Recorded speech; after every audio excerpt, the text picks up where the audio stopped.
नमस्कार, बहुत स्वागत है आपका स्वदेश न्यूज में। मैं हूं आपके साथ साक्षी। मध्यकाल की खास चर्चा है स्वास्थ्य और पोषण को प्राथमिकता, नारी सशक्तिकरण और आत्मनिर्भरता। दरअसल मध्य प्रदेश में नारी सशक्तिकरण को मजबूत करने के लिए राज्य सरकार ने केंद्र सरकार के साथ मिलकर महिलाओं के स्वास्थ्य और पोषण को प्राथमिकता में रखा है। सरकार का लक्ष्य है कि महिलाओं को बेहतर स्वास्थ्य सुविधाएं, संतुलित पोषण और जागरूकता के माध्यम से सशक्त बनाया जाए, जिससे वे सामाजिक और आर्थिक रूप से आत्मनिर्भर बन सके। राज्य में विभिन्न योजनाओं के जरिए गर्भवती महिलाओं, धात्री माताओं और किशोरियों के स्वास्थ्य पर विशेष ध्यान दिया जा रहा है। मध्य प्रदेश में 7 अप्रैल 2025 को गर्भवती महिलाओं और बच्चों के समग्र साक्ष्य आधारित स्वास्थ्य एवं पोषण देखभाल के लिए मातृ शिशु संजीवनी अभियान शुरू किया गया है। कुपोषण को खत्म करने के लिए पोषण अभियान को तेज गति से लागू किया जा रहा है। आंगनबाड़ी केंद्रों के माध्यम से पोषाहार वितरण और नियमित स्वास्थ्य जांच सुनिश्चित की जा रही है।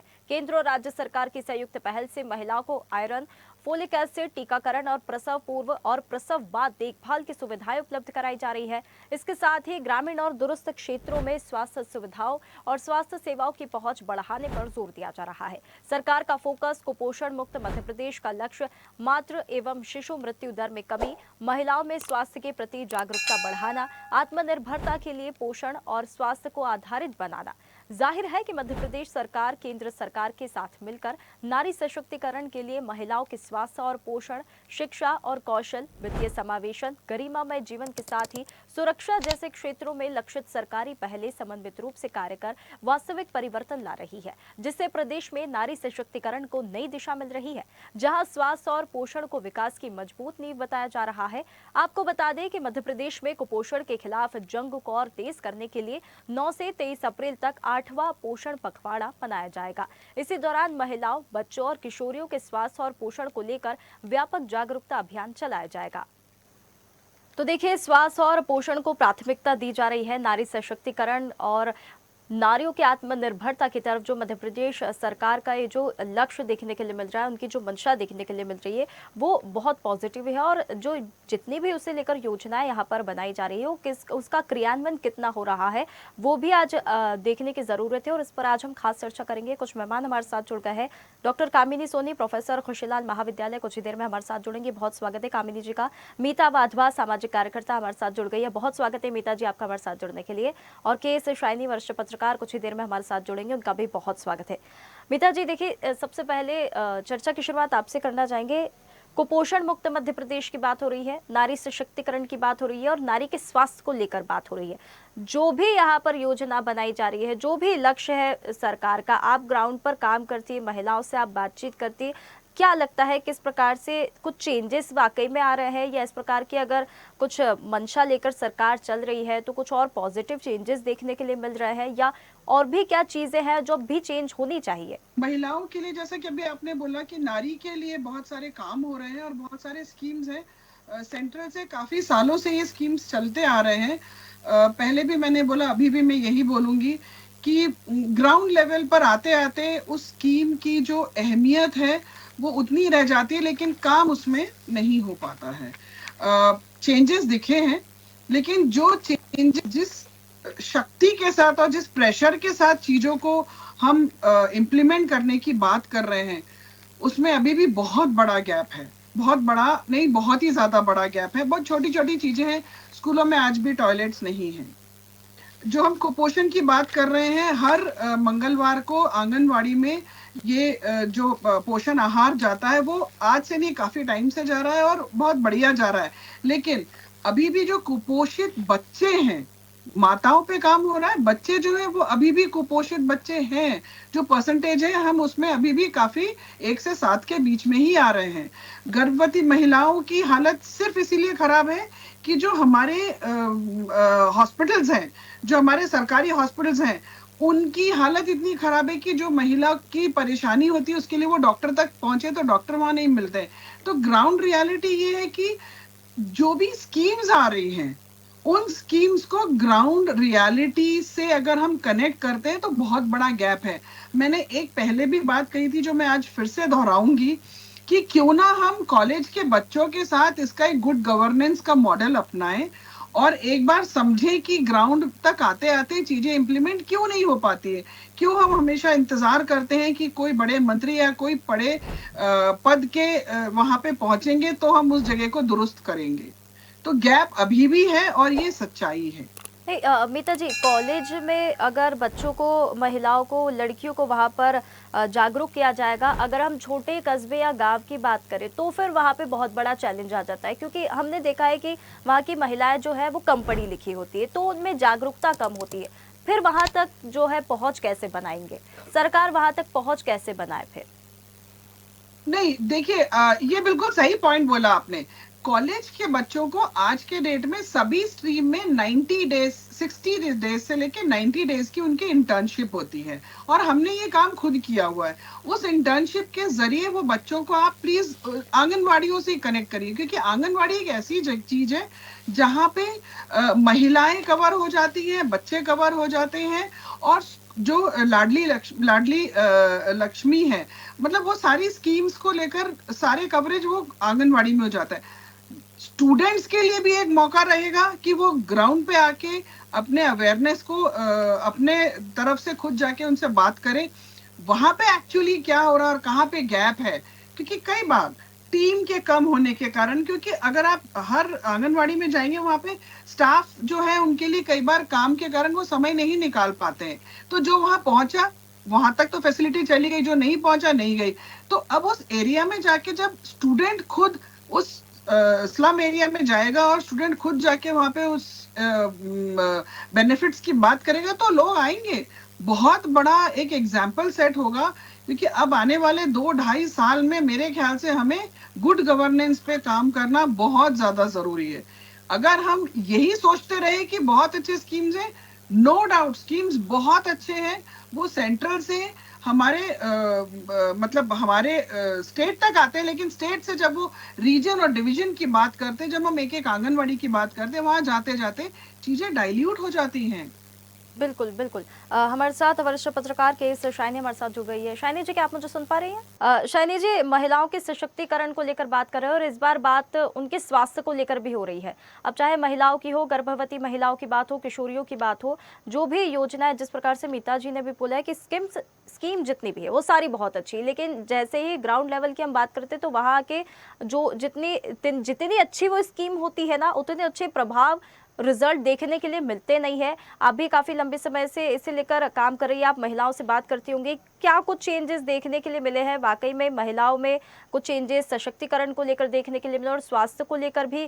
क्या अगर हम बात करें स्पेशली ग्राउंड लेवल पे, गाँव और कस्बों की, छोटे कस्बों की, क्योंकि वहाँ पे जो है जागरूकता कम नजर आती है। अब तो हम देख रहे हैं कि शहरीकरण के कारण जो शहर की महिलाएं हैं, लड़कियां हैं, वो बहुत जागरूक है, लेकिन अगर हम गाँव की महिलाओं की बात करें तो अभी भी वो पिछड़ापन नजर आता है। नमस्ते साक्षी जी, और आपके पैनलिस्ट और दर्शकों को भी मेरा नमस्कार। जैसे अभी मीता जी को मैं सुन रही थी, मीता जी बहुत ग्राउंड लेवल पे काम करती हैं और काफी इनका संपर्क है, तो इन्होंने बहुत अच्छे तरीके से जो भी समस्याएं हैं उसको रखा है। तो पर मेरा इसमें एक जो ओपिनियन है वो ये है कि जिस तरह से हम कहते हैं कि वुमेन लेड डेवलपमेंट होना चाहिए, तो वुमेन लेड डेवलपमेंट कब होगा? जब पावरफुल पोजीशन पे, जब पोजीशन ऑफ पावर है, पार्लियामेंट है, जहाँ पे लॉ बनता है, जहाँ पे वहां पे अगर महिलाओं की संख्या ज्यादा होंगी तो ये सब समस्याएं उसी से एक तरह से हल हो सकता है, क्योंकि महिलाएं जो है इस समस्या को अच्छे से जान सकती हैं। और जब हमारे योजनाओं के, तो जब से इंडिपेंडेंस हुआ तब से योजनाएं बन रही है, योजनाओं को कोई कमी नहीं है, हर सरकार आती है अपना एक नया योजना बनाती है, लेकिन उसका इम्प्लीमेंटेशन है वो ही हमेशा प्रॉब्लम कर दे।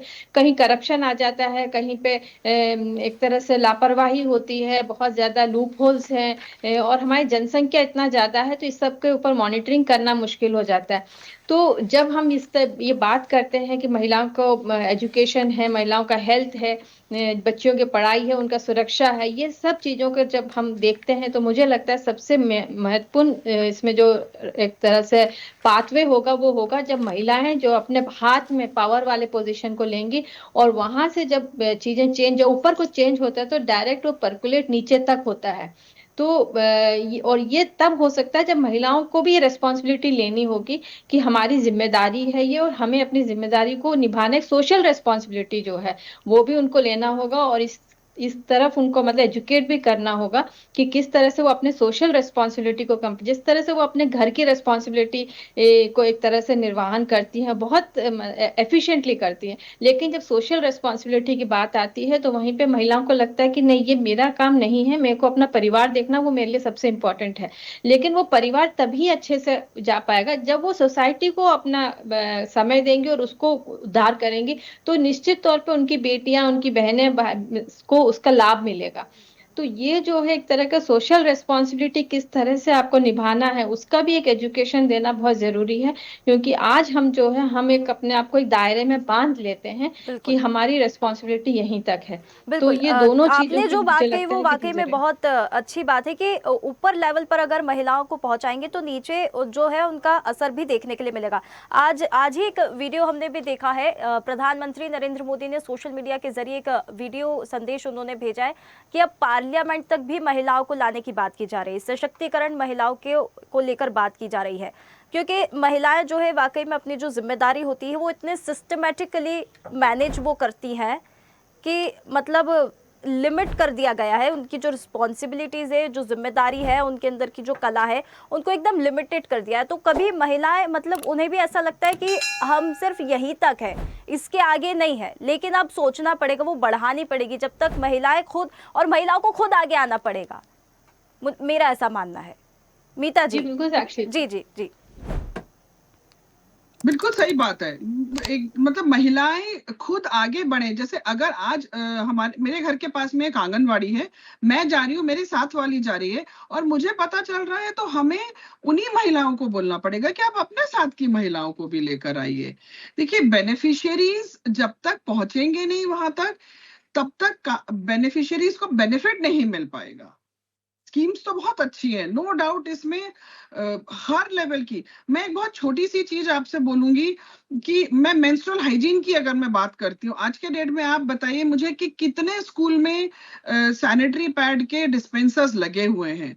कितने ऐसे बच्चे हैं 5th 6th 7th 8th के जिनको पता है कि मेंस्ट्रुएशन होता ही क्यों है, कैसे होता है। ये सारी चीजों का एक, मैं एक बहुत छोटा सा एग्जांपल दे रही हूँ। मेंस्ट्रुएशन एक बहुत छोटा सा है, लेकिन इसी से हमें ये समझ में आता है कि नॉलेज का अभी भी बहुत बड़ा गैप है, बहुत बड़ा। और हम चाहे फ्री में सैनिटरी पैड्स बांटे, वो पैड कहाँ बटे, किसे मिले, कुछ भी नहीं पता। मैं जिन स्कूलों में जाती हूँ वहां पे वो बहुत मुश्किल से वहां पे समझ में आता है कि कहीं पे डिस्पेंसर के बॉक्स भी लगे हुए हैं।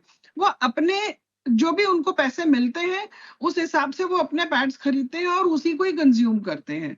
तो छोटी छोटी चीजें हैं, लेकिन मैं बड़े स्कीम्स की अगर बात करूं, बड़े स्कीम्स को भी हमें नीचे तक लाने के लिए कॉलेज के स्टूडेंट्स के थ्रू लाना इसीलिए आसान हो जाता है क्योंकि वो पढ़े लिखे बच्चे हैं और उन लोगों को भी एक सोसाइटी, जैसे कि अभी मैडम ने कहा कि sense of responsibility, social responsibility, तो इससे पूरे ओवरऑल सोसाइटी में चेंज आएगा।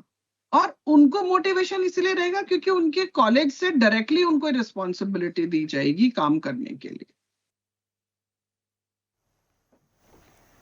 बिल्कुल शाइनी जी, एक और चीज़ इसे लेकर मैं पूछना चाहूँगी, जिस प्रकार से मीता जी ने भी बताया, मेंस्ट्रुएशंस को लेकर भी जो है वो जागरूकता अगर हम कहें तो कहीं ना कहीं अब महिलाओं में इसे लेकर जागरूकता बढ़ती जा रही है। पहले इस चीज़ को बहुत दबाया जाता था, बहुत छिपाया जाता था, मतलब बहुत ऐसा होता था ना कि खुसफुस हो रही है, लेकिन अब महिलाएं खुद इसे लेकर जो है वो जागरूक होती हुई नजर आ रही है। लेकिन अब फिर भी कहीं ना कहीं छोटे ज़िलों में, गांव में, कस्बों में इसे लेकर अब भी जागरूकता नहीं है, और हाइजीन को लेकर मुझे ऐसा लगता है कि अब भी काम होना बहुत ज़रूरी है। जी मैं साक्षी जी बिल्कुल, एक्चुअली क्या है, मेंस्ट्रुएशन को लेके बहुत सारी गलत एक तरह से मिथ्स हैं कि आप ये नहीं कर सकते, आप ये करेंगे तो खराब हो जाएगा। मतलब एक उसको हाइजीन तो रखने के लिए सबसे पहले तो हमें इससे बाहर आना पड़ेगा कि हम उसको, एक तरह से टैबू है, हम उसके बारे में बात नहीं कर सकते हैं। अगर हो गया है तो ये एक तरह से आपसे कुछ गलत और आप इम्प्योर हो गए हैं। इससे आपको सबसे दूर रहना, अछूत हो जाते हैं, मतलब इस तरह से जो चीजें दिमाग में डाल देते हैं, तो ना वो लड़कियां बात कर पाती, ऐसा नहीं उनको नॉलेज नहीं, लेकिन ये नहीं पता कि ये इनके लिए कोई मतलब एक प्रोसेस है, बायोलॉजिकल प्रोसेस है। It is nothing to be shamed about. उन लोग को एक अपने आप में एक घृणा की भावना आ जाती है अंदर, अपने आप से नफरत होने लगती है लड़कियों को। कई लड़कियां मैंने ऐसे सुना है, मैं मिली हूँ जब गाँव से, उन्हें इसी वजह से स्कूल छोड़ देती है, पढ़ाई छोड़ देती है, अपने घर पे रहती है। तो सबसे पहली चीज ये है कि घर से ही ये सब चीजें मिलती हैं, क्योंकि हमारे यहाँ समाज में बचपन से लड़कियों को जैसी पैदा होती है, थोड़ी बड़ी हो जाती है, तो उनको इस तरह की बातें कही जाती है, घर पे सुनती हैं वो, तो उसके बाद उनके दिमाग में यही बात बैठ जाती है। तो ये जो है एक सोशल अवेयरनेस का जो कैंपेन तरह से चलाना चाहिए, और ये घर घर जाके जो हमारे इनके माता पिता हैं लड़कियों के, उनको समझाना चाहिए कि आप अपनी बेटियों को इस तरह की गलत नॉलेज ना दें। एक तरह से जब क्या होता है कि नॉलेज जो होता है, गलत आपके बिल्कुल। पास इंफॉर्मेशन आता है, वो हटाना सबसे मुश्किल होता है, तो क्योंकि बिल्कुल सबकॉन्शियस में शाइनी वो जी, चीज तो बैठ इसमें जाती फिर है। मुझे ऐसा लगता है स्टूडेंट्स जो होते हैं, जो कॉलेज जाने वाली लड़कियां होती है, वो एक बहुत वाइटल रोल इसमें जो है निभा सकती है। हमारे साथ खुशीलाल महाविद्यालय के प्रोफेसर डॉक्टर कामिनी सोनी हमारे साथ जुड़ गई है। बहुत स्वागत है कामिनी जी आपका हमारे साथ जुड़ने के लिए। महिला सशक्तिकरण के को लेकर हम बात कर रहे हैं, महिलाओं के स्वास्थ्य को लेकर आज हम बात कर रहे हैं, और जितनी भी चीजें हैं प्रदेश सरकार की हो चाहे केंद्र सरकार की, जितनी भी योजना हो, एक ये बात भी निकली है, योजनाएं सारी अच्छी होती है लेकिन ग्राउंड लेवल पर अगर हम देखते हैं तो वो आते आते उसका प्रभाव कम हो जाता है। छोटे गांव कस्बों में अगर हम देखते हैं तो वहाँ पे जागरूकता अब भी नहीं है। हालांकि शहरों की अगर हम बात करें तो जो महिलाएं हैं वो अब जागरूक हो गई, लड़कियां जैसे हम कहते हैं वो अब जागरूक हो गई है। मेंस्ट्रुएशंस की बात की जाए या हाइजीन को लेकर बात की जाए, वो सारी चीजें हो रही है। तो जिस प्रकार से मैंने भी अभी कहा कि इसमें जो है बहुत बड़ा रोल जो है स्टूडेंट्स निभा सकती है। तो क्या क्या होना चाहिए, क्योंकि कुपोषण मुक्त मध्य प्रदेश की भी अगर हम बात कर रहे हैं तो कॉलेजेस में इसे लेकर और ज्यादा पहल मुझे ऐसा लगता है होनी चाहिए। कामिनी जी। जी बहुत ही अच्छा क्वेश्चन है और नया बहुत इनोवेटिव है बेसिकली, कि अभी तक हम ये जैसा कि हम बात कर रहे हैं मेंस्ट्रुएशन में अवेयरनेस का, कई सारी स्टेट्स में मैंने देखा कि वहाँ के जो स्टूडेंट्स हैं वो हाइजीन के बारे में, मेंस्ट्रुअल हाइजीन के बारे में पूरे लोगों को अवेयर करवा रहे हैं महिलाओं में। मैंने हैदराबाद में अभी देखा कि कुछ हमारे परिचित थे, उनको जो मेल स्टूडेंट्स थे, मेडिकल स्टूडेंट्स, वो जाके डिफरेंट प्लेसेस में जाके, झुग्गियों में जाके, कॉलेजेस में जाके, डिफरेंट स्कूल्स में जाके मेंस्ट्रुएशन के बारे में, मेंस्ट्रुएशन हाइजीन के बारे में, और जो पहले जो डिफरेंट कपड़े वगैरह यूज करते थे, और हमारे जो आजकल के अच्छे पैड्स चल रहे हैं वो कितने बेटर हैं, उससे हम के द्वारा कितनी सारी हाइजीन को हम मेंटेन कर सकते हैं। जो विजाइना में सारे इन्फेक्शन फीमेल्स में, जो फीमेल्स आर बहुत ज्यादा प्रोन है इन्फेक्शन के लिए, वेजिनाइटिस है, विजाइना में जो इन्फेक्शन है उसी से वहां से इन्फेक्शन इंट्रोड्यूस होकर तरह तरह की बीमारियां, वहां पे फंगल इन्फेक्शन क्रिएट हो जाता है, और सफेद पानी की शिकायत हो रही है, पीसीओडी हो रही है, ये सारी समस्याएं वहां से इन्फेक्शन होने के कारण ही हो रही है। तो ये जो हम मेंस्ट्रुएशन से रिलेटेड जो हाइजीन है, तो जिसमें यंगस्टर्स हैं, वो उस बात को, अगर हम यंगस्टर्स को, मेडिकल स्टूडेंट्स हैं या नॉन मेडिकल स्टूडेंट्स हैं, अगर हम इनकी टीम को भी अपने साथ लेके चलें और ये जाके डिफरेंट प्लेसेस में महिलाओं को, लड़कियों को अवेयरनेस करें, तो हमें एक बहुत ज़्यादा मदद मिलेगी। समाज में अवेयरनेस बहुत ज़्यादा, जैसे कि मैंने बताया कि मेडिकल कॉलेज के स्टूडेंट्स थे, मेरे कुछ परिचित हैं, वो जाके पूरे जगह वो pads distribution as well as साथ में ये भी कि मेंस्ट्रुएशन हाइजीन के बारे में, कि आपको फ्रीक्वेंटली पैड चेंज करना। मुझे याद है कि हमारी बातचीत में लास्ट टाइम हम सर्वाइकल कैंसर के बारे में बात कर रहे थे, तो सर्वाइकल कैंसर के लिए भी एक बहुत बड़ा रीजन है जो हाइजीन ना मेंटेन करना उसकी, इसीलिए यंगस्टर्स में हमने आजकल जो इम्यूनाइजेशन स्टार्ट किया है, तो ये बहुत बड़ा रोल है। तो ये बहुत महत्वपूर्ण है कि मेंस्ट्रुअल हाइजीन को शुरू से ही बताना है। जब हम जाके लेट एज में बताने के, बहुत ज्यादा बताने के बाद, समय के बाद बताने से अच्छा, जो कॉलेज लेवल में स्कूल गर्ल्स हैं 12, 13, 14, इस यंगस्टर द मोमेंट मीनार्की स्टार्ट होती है, उस समय से ही हम अगर हमारी लड़कियों को, बालिकाओं को अगर हम मेंस्ट्रुएशन हाइजीन के बताएंगे तो इन्फेक्शन से हम बचा सकते हैं, बहुत सारे इन्फेक्शन से। जी बिल्कुल मीता जी, जिस प्रकार से कामिनी जी ने भी बात बताई, पीसीओएस और पीसीओडी ये आजकल बहुत हमें सुनने के लिए मिल रहा है महिलाओं में, और छोटी छोटी अगर लड़कियों की हम बात करें तो उन्हें इसकी शिकायत होने लगी है। मेंस्ट्रुअल स्पेशली अगर हम बात करें ना जेनजीज की, तो लेकिन उनमें एक पॉजिटिव साइड भी हम देखें ना तो they are more aware than millennials, क्योंकि पहले अगर घर की भी बात हम करें तो चोरी छुपे यहाँ पर बातें होती थी, मेंस्ट्रुअल्स को लेकर अलग कर दिया जाता था, लड़कियों को अलग कर दिया जाता था कि आपका एक कमरा अलग है, आपके लिए खाने की चीजें अलग है, सारी चीजें एक बहुत, वो फीलिंग बहुत ही ज्यादा बेकार होती थी, नेगेटिव होती थी। पर्सनली भी हम बताएं तो बहुत वो नेगेटिव होती थी। लेकिन आज हम अगर बात करें तो चीजें बहुत ज्यादा पॉजिटिव की तरफ जा रही है, लोग अवेयर हो रहे हैं। साथ ही साथ अगर बात करें तो उन्हें लेकर पुरुष भी है, वो भी अवेयर हो रहे हैं, वो भी इस चीज को समझ रहे हैं कि मेंस्ट्रुएशन होता क्या है, हाइजीन होता क्या है, व्हाट वुमेन वांट्स, वो समझ रहे हैं अब ये। बिल्कुल सही बोला आपने। पहले में और अभी में बहुत फर्क आया है, और ये फर्क लाने में मेरे ख्याल से कुछ ऐसे ग्रुप ऑफ एनजीओज हैं जिन्होंने स्कूल्स में जाके, आंगनवाड़ियों में जाके जो अवेयरनेस सेशन किए हैं, उससे बहुत फर्क पड़ा है। मैं हर फ्राइडे ये वाले सेशन करती हूँ। तो जैसे मैं क्या करती हूँ कि गर्ल्स के थोड़े इंटीमेट क्वेश्चंस होते हैं, तो उनके अलग सेशन लेती हूँ, लेकिन जब मैं बॉयज के भी सेशन लेती हूँ तो मैं उनको बताती हूँ कि ये जो पीरियड्स है वो क्यों होता है, और जब किसी लड़की को होता है तो हमें क्या हेल्प करना चाहिए। बिल्कुल। और जहाँ पे आप पीसीओडी और पीसीओएस की बात कर रहे हैं, ये मेरे ख्याल से एक बहुत मतलब डॉक्टर हैं हमारे साथ तो वो ज्यादा अच्छा बताएंगी, पर मुझे ऐसा लगता है कि इट्स अ लाइफस्टाइल डिजीज, और इसकी जो सबसे ज्यादा जरूरत है वो हमारे अर्बन में, जो हमारे सिटी में जो बच्चे हैं उनको ज्यादा इसकी या मीता जी परेशानी ऐसा होती है। कहा जाए कि पहले अगर ये कुछ बीमारी होती भी थी तो महिलाएं जागरूक ही नहीं थी, उन्हें पता ही नहीं था, नॉलेज ही नहीं था कि पीसीओएस पीसीओडी की कोई चीज होती है, हाइजीन पता ही नहीं था पहले। जिस प्रकार से हम बात करते हैं अब सैनिटरी पैड्स में भी कितने अच्छे अच्छे सारी चीजें आने लगी, टेम्पॉन्स आने लगे, पहले वही कपड़े से हाइजीन Yes. कितना ज्यादा प्रभाव उसका पड़ता है वो चीजें महिलाओं को पता ही नहीं थी, लेकिन अब तो खैर पता है। शाइनी जी, जिस प्रकार से बात हो रही है स्वास्थ्य को लेकर भी, अब भी छोटे जो गांव है, जो कस्बे हैं, जिले हैं, वहां पर प्रॉपर तरीके से शौचालय की सुविधाएं अब भी नहीं है, महिलाएं खुद वहां पर जागरूक नहीं है, तो अब उन्हें कैसे जागरूक वहां पर किया जाए, और आत्मनिर्भरता के लिए सरकार को प्रभावी जो प्रभाव वाकई में डाले ग्राउंड लेवल पर भी, ऐसा क्या करना चाहिए? साक्षी जी, जैसे अभी हमारे पैनलिस्ट ने बोला कि अभी सोशल अवेयरनेस की जो बात अपन कर रहे थे, वो ही सबसे एक रास्ता है जहाँ पे हम यंगस्टर्स को, जो कॉलेज स्टूडेंट्स हैं, चाहे पुरुष हो या महिला हो, दोनों को वहाँ मतलब गांव में जाएं जहाँ पे अवेयरनेस कम है, वहाँ पे उनको अवेयर करवाएं और इसके लिए उनको मोटिवेट करें। वो उसको एक अपने जो शेड्यूल है, एजुकेशन का जो शेड्यूल है, उसमें भी उसको इंक्लूड करें, ताकि उसमें उनको एक मोटिवेशन मिले कि हम वो करें जाके, कि उसमें उनको एक मार्क्स मिल जाएंगे या उनको कुछ सर्टिफिकेट मिल जाएगा या कुछ उनको आगे जॉब मिलने में उसको उसका एक पॉजिटिव वो मिलेगा, उनको रिजल्ट मिलेगा। तो ऐसे कुछ करेंगे तो उनको एक मोटिवेशन होगा ये करने के लिए। और आप देखिए, एक बात ये है कि जब पुरुष जाके मेंस्ट्रुएशन की बात करते हैं या सैनिटरी पैड की बात करते हैं, तो ये इनहिबिटेशन जो है महिलाओं के अंदर, कि वो पुरुष की वजह से ही छुपाती हैं। आप देखिए गांव में महिलाएं पैड क्यों नहीं बदलती या कपड़े नहीं बदल, वो सोचती है कि अभी पुरुष चले जाए घर से फिर हम करेंगे।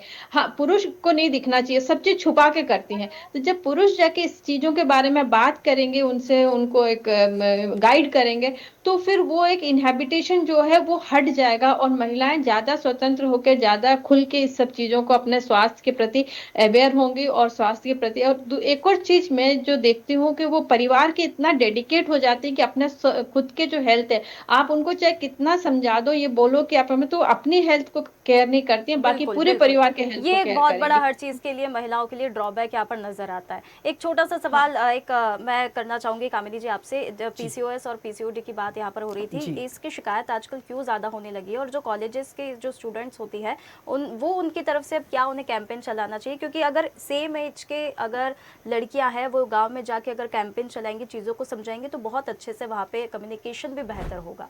जी, बहुत ही आज की डेट के लिए बहुत ही सही सवाल है कि पीसीओडी और पीसीओएस के केसेस बहुत ज़्यादा बढ़ रहे हैं। यही जो ओवेरियन पॉलिसिस्टिक ओवेरियन डिसीज़ जो है, जिसमें अलग अलग लक्षणों, लड़कियों का वेट बढ़ जाना बहुत ज़्यादा, मेल कैरेक्टर्स जो आ जाना, हॉर्सनेस ऑफ वॉइस का होना, दाढ़ी में, चिन में, ब्रेस्ट में बाल का आना, बालों का फ्रिजी होना, ड्राई होना, स्किन का ड्राई होना, बहुत ज़्यादा वेट बढ़ जाना, जो कि जैसे कि वो बहुत ज़्यादा सोशल इनिबिशन हो जाता है। हमारे पास लड़कियाँ आती हैं बहुत डिप्रेस्ड रहती हैं कि मेरा वेट बढ़ गया, हमारे साथ की बाकी लड़कियाँ हेल्दी, कम वजन की हैं, सुंदर हैं, अच्छी हैं, मेरी स्किन खराब हो रही है, मेरे बाल खराब हो रहे हैं, मेरा वजन बढ़ रहा है, धीरे धीरे वो डिप्रेशन का और एंग्जाइटी का शिकार हो जाती हैं। तो ये जो आजकल पीसीओडी की समस्या है, ये बहुत ज़्यादा हमारी जो जीवन शैली है हमारे यंग बच्चों की, उसके लिए बहुत ज़्यादा जिम्मेदार है।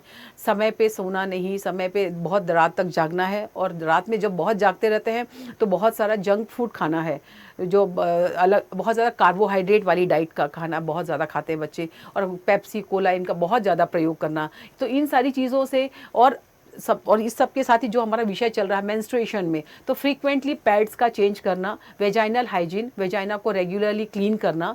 जैसे कि हम कहीं भी घर में भी जब हम पूरे शरीर का स्नान करते हैं तो हमारे जो प्राइवेट पार्ट्स हैं तो उनका भी प्रॉपर उनकी सफाई करना, डेटॉल वाले पानी से रेगुलरली साफ़ कर लेना जिससे वहाँ पर कोई इन्फेक्शन ना हो। अलग अलग हम टॉयलेट्स यूज़ करते हैं तो कहीं ना कहीं हम, जैसा कि मतलब महिलाएँ इन्फेक्शन के लिए ज़्यादा प्रोन होती हैं बिकॉज उनकी एनाटॉमिकल स्ट्रक्चर की वजह से। तो ये चीज़ें बचाना, और पैड्स भी मैंने देखा लड़कियां हमारी एक ही पैड, टाइम नहीं मिला, स्कूल में व्यवस्था नहीं हो पाई, एक ही पैड पूरा दिन यूज़ करते हैं। अंडरगारमेंट्स को रेगुलर नियमित रूप से चेंज ना करना और एक ही अंडरगारमेंट कई वर्षों तक इस्तेमाल करते रहना, ये छोटे छोटे रीज़न जो सुनने में शायद बहुत छोटे लग रहे होंगे लेकिन इनकी बहुत महत्वपूर्ण भूमिका है। और इन सब की वजह से बाद में ये हमारी लड़कियों को प्रेगनेंसी में स्टेरिलिटी का शिकार हो जाती है। ये बहुत छोटी और बेसिक चीजें लगती है लेकिन वाकई में ये प्रभाव बहुत ज्यादा डालती है। बहुत धन्यवाद आप तीनों मेहमानों का हमारे साथ जुड़ने के लिए। देखिए, नारियों के सशक्तिकरण, आत्मनिर्भरता और उनके स्वास्थ्य को लेकर राज्य सरकार, केंद्र सरकार जो भी पहले कर रही है, योजनाएं बनाई जा रही है, बस उनका ग्राउंड लेवल पर क्रियान्वयन किस प्रकार से हो रहा है, किस प्रकार से सशक्तिकरण में चेंजेस आ रहे हैं, नहीं आ रहे हैं, वो उन पर भी ध्यान देना बहुत जरूरी है। फिलहाल मध्यकाल की इस खास चर्चा में इतना ही। आप बने रहिए स्वदेश न्यूज के साथ, सबसे पहले देश। ताज़ा खबरों के लिए लाइक, फॉलो और यूट्यूब पर सब्सक्राइब कर बेल आइकन दबाएं। साथ ही हर अपडेट के लिए विजिट करें swedeshlive.com।